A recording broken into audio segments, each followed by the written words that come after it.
चारुचंद्रावतंसं रत्नकल्प दियंग परतुभंग भिड़ा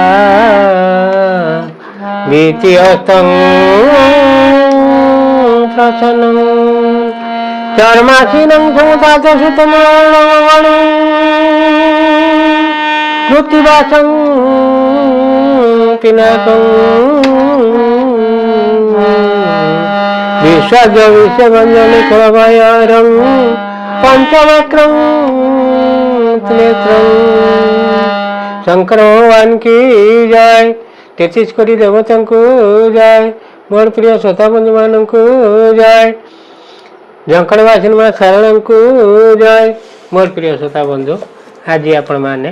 गोटे नुआ विषय शुणे खाली शुणे नहीं हृदयंगम करेंगे शुणिले कौन फल मिल आपण मैंने चिंता करेंगे आम बाहापिया कथा कहवा ना ये चैनल के आपण मिथ्या कथा शुणी ना कि बंची पर्यंत शुणे ना कई देखु कि न देखु। आज चैत्र मास 23 दिन सोमवार पूर्णिमा हिसाब से बैशाख 4 दिन आपण मैंने आज देवदेव महादेव विषय शुणे कौ विषय शुणे आ कहीं शुणे आपण मैंने शुणु। आज आपण शुणे जड़े मृकुंड ऋषि थिले ये जिनस शुणिने कौन हम मला प्राणी बंचवा सहित समान आपण मैंने शुणे ये मिथ्या कथा नुहे शिव पुराण तृतीय खंड 96 पृष्ठा मार्कंड ऋषिंकर जन्म विवरणी आप देखिपारे जदि प्रश्न पचारे भी आम उत्तर देवा प्रस्तुत मिथ्या कथा नुहे आम शास्त्र को नहीं बंची आम जेजे बापा बापा आम कौन देखी कि देखी ना विश्वास करती आम कई भी जेजे बापा को देखिपारे बापा को देखी नथिबे शुणिले क्या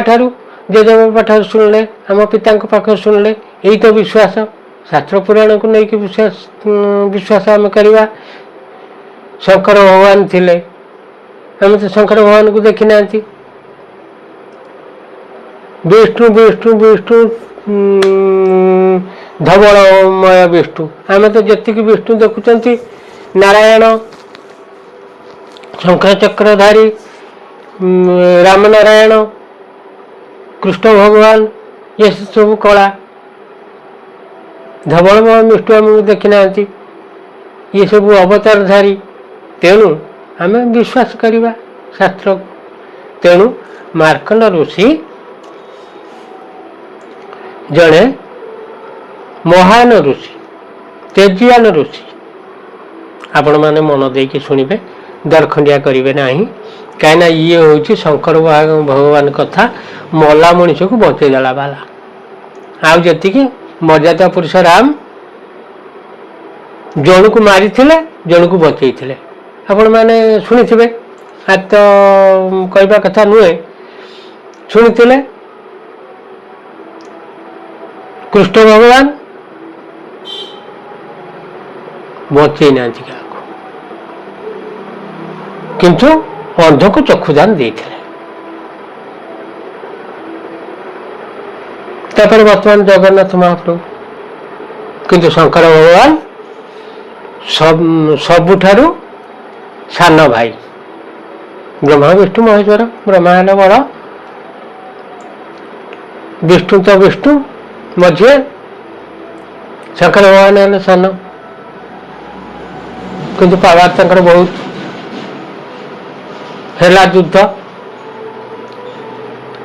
देव असुर शंकर भगवान का कौन दरकार कौन घर अच्छी आप तो शुणी घर करते से नेता दल भस्म है दरकार कौन धन दियंती निज पाखे किसी ना श्मशानवासी सन्ध्या श्मशान को जी दक्ष मना करते ब्रह्मा जो कहले ब्रह्मा जो दक्ष को कहले दक्ष होती ब्रह्मांकर पुत्र कहला अरे पुत्र मु गोटे प्रस्ताव नहीं कि आसी दक्ष कहले क्या से पार्वती पूर्व कथा आपण मैंने शुणुंट पार्वती पूर्व सती थिले तापर है हिमालय कन्या को बह बोली पार्वती हेले से सत्य सती थिले ना सती देवदेव महादेव प्रथम पत्नी का नाम हेले सती दक्ष झी ब्रह्मा नातुणी दक्ष कहले अच्छी शिवंकर कौन ब्रह्मा कहले ताकर तो सब किछि अच्छी किछि नहीं किंतु सब किछि अच्छी से दिन को राति कला वाला राति को दिन कला वाला आउ देवदेव महादेव तू कहू अच्छी कौन कौन तो दरकार कहले धन दरकार विद्या दरकार कहले सब किछि अच्छी धन तंकर हम कौन तोर धन दरकार कि जिते जेजे बापा कहूँ मन नाई दक्षर मन नथिला शक्ति को समर्पण करने शंकर भगवान को दक्षर मन नथिला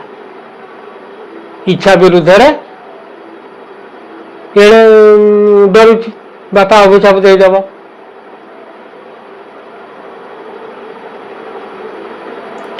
से भय कहले नहीं जा तुम तुम जा कर जमा बिल्कुल नथिला जदि मन था ताल जिते बड़े आपण मैंने श्रोताबंधु शुणुवे जो दक्ष यज्ञ है देवदेव महादेव को निमंत्रण करते कले नहीं कहीं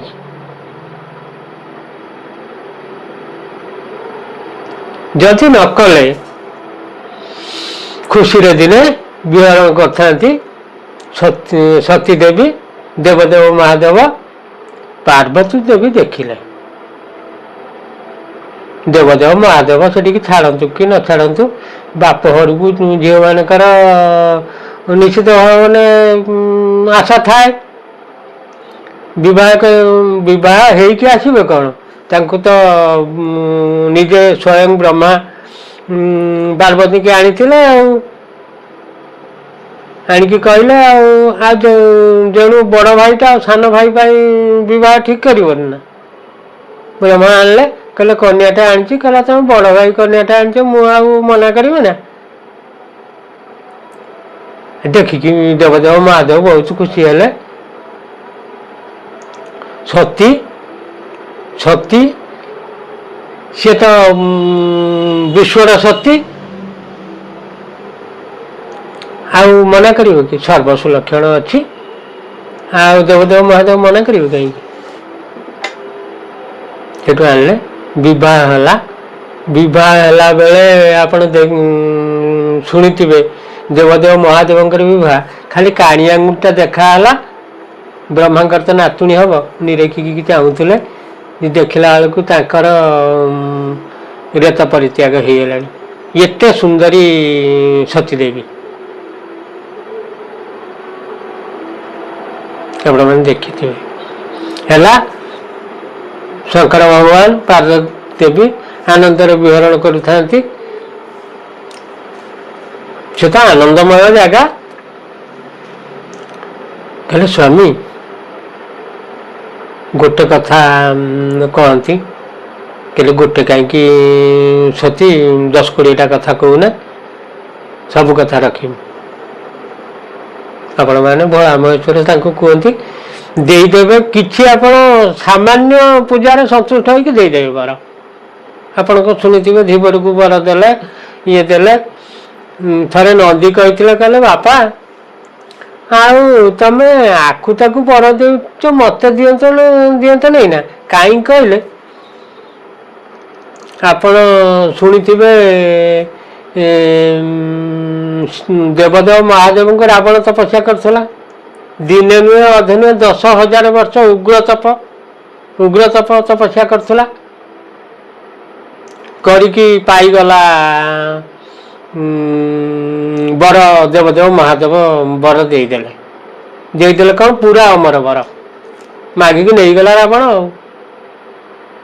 उग्र तप 10,000 वर्ष ଦେଇ ସାରିକି ଦେବଦେବ ମହାଦେବ ତ ପଛରେ ଟିକେ ଚିନ୍ତା କରନ୍ତି। ଚିନ୍ତା କଲେ କଲେ ରାବଣ ଆଉ ରଖିବ ନା କାହାକୁ ଦେବତା ମାନଙ୍କୁ। ତଥାପି ତ ଦେବତା ମାନଙ୍କୁ ନେଇକିନି ଖଟେଇଥିଲା, ଆଉ ରଖିବ ନା। ଟିକେ ମାୟା କରିଦେଲେ ଯେମିତି ପୁଣି ଥରେ ତ ରାବଣକୁ ମାୟା କରିନାହାନ୍ତି, ଦିଥର ମାୟା କରିଛନ୍ତି। ଗୋଟେ ଥର କଥା ଆପଣ ଶୁଣନ୍ତୁ, ଆମେ ବିଷୟବସ୍ତୁକୁ ଯିବା। ଆଉ ମାୟା କଲେ କଲେ ଆଉ ରାବଣ ଆଉ ରଖିବ ନା। ତଥାପି ତ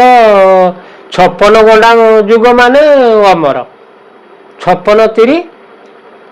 56 ଚଉ 50 ଚଉ 200 6 ଚଉ 24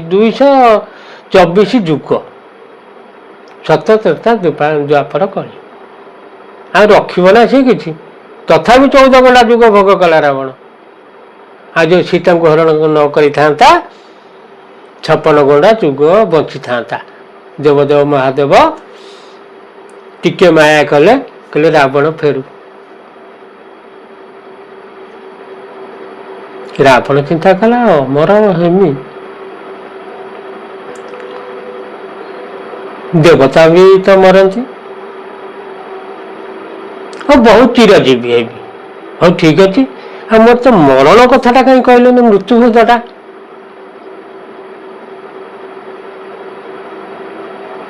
ଫେରିଲା ଯାଇକି